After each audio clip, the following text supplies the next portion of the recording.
بە مەبەستی گرنگیدانی زیاتر بە توێژی گەنجان، ڕاگەیاندنی مەڵبەندی حوتی چەمچەماڵی کۆمەڵی ئیسلامی بە هاوکاری ئەنجومەنی چەمچەماڵی کۆمەڵ، پانێڵێکیان لەسەر ڕۆڵ و پێگەی گەنج لە کۆمەڵگەدا بۆ دوو ئەندامی سەرکردایەتی کۆمەڵی ئیسلامی ساز کرد. پانێڵی یەکەم بۆ مامۆستا یاسین حەسەن و لەژێر ناونیشانی داهاتووی گەنجان بەرەوچۆ بەڕێوەچوو. ناوبراو لە پانێڵەکەدا باسی لەوە کرد با هۆی بێپلانی دەسەڵاتدارانی هەرێمی کوردستانەوە لە ڕابردوودا ڕۆژ بە ڕۆژ لەگەڵ هەڵکشانی ژمارەی گەنجان لە کۆمەڵگەدا کێشە و گرفتەکانی گەنجانیش بەردەوام بەرەو هەڵکشان چووە. 250 کتێب ئافرین بۆ گەنجێکت حتمما هەمووان ئەزانین کە ڕۆژ لە دوای ڕۆژ ڕێژەی ئینسانەکان لەسەر زەوی زۆرە بێ و لەدایک بوونیش زۆرە بێ و ڕێژەی گەنجەکان بەردەوام لە هەڵکشانە. لەگەڵ هەڵکشانی ڕێژە و ژمارەی گەنجەکان بێگومانین لەوەی کە گرفتەکانش لەگەڵ ڕێژەیانە چۆن زیادەکە ئەمانش گرفتەکانیان گەورە ئەبێ.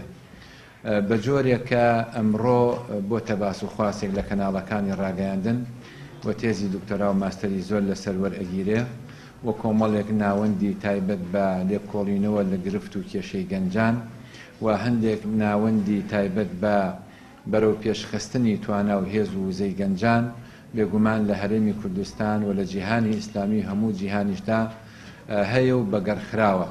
گەنجان بێگومان ئاراستەکراون و بە ئامانجگیراویشن وەک چۆن هێزێکی بنیادنەرە ئەگەر بێت و ئاراستە نەکرێ دابین نەکرێ ئەتوانین بڵێن هێزێکی شێوێنەر و هێزێکی تێکدەریشە. پانێڵی دووەمیش بۆ مامۆستا جەزا ئەحمەد و لەژێر ناونیشانی جێپەنجەی گەنجان لە ژیاندا بەڕێوەچوو. ناوبراو باسی لەوە کرد پێویستە لەسەر گەنجان لە ژیاندا ئامانج و پلانی گەورەیان هەبێت. بەو پێی چینی گەنجان لە کۆمەڵگەدا بە بنیادنەری داهاتووی کۆمەڵگەدا دەنرێن. هەر گەنجانی شندەبنە حکومڕان و دەسەڵاتدار لە داهاتوودا.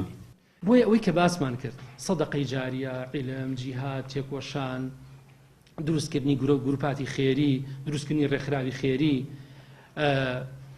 هەموو ئەو کارە باشانە کە باسمان کرد چیەکرێ بێگومان بە کەسێکی بەتەمەن ناکرێت، بێگومان بە منداڵێکیش ناکرێت، بە گەنجەکرێ کەواتەوە ئیشی گەنجە، ئیشی کەسێکە کە لە قووەتا بێ، لە هێزا بێ، لە گەشەیا بێ، لە ئەو پەڕی قووەت و هێز و گەشەیا بێ بەوانە ئەکرێ کەواتە تاکو گەنجین پێویستە جێپەنجەی خۆمان دیاریکەین.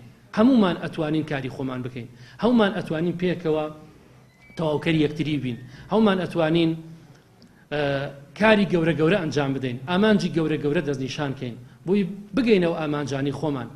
لەگەڵ ئەوەی لەسەر جەم وڵاتانی جیهاندا چینی گەنجان بە چینێکی کاریگەردا دەنرێن و لەلایەن حکوومەت و لایەنە پەیوەندیدارەکانەوە گرنگی تایبەتیان پێدەدرێت، بەڵام لە هەرێمی کوردستان بەهۆی نەبوونی پلانێکی تۆکمەوە لە ماوەی زیاتر لە چارەکە سەدەیەکی دەسەڵاتی کوردیدا توێژی گەنجانیش هاوشەوەی توێژەکانی دیکە پشتگوێ خراون.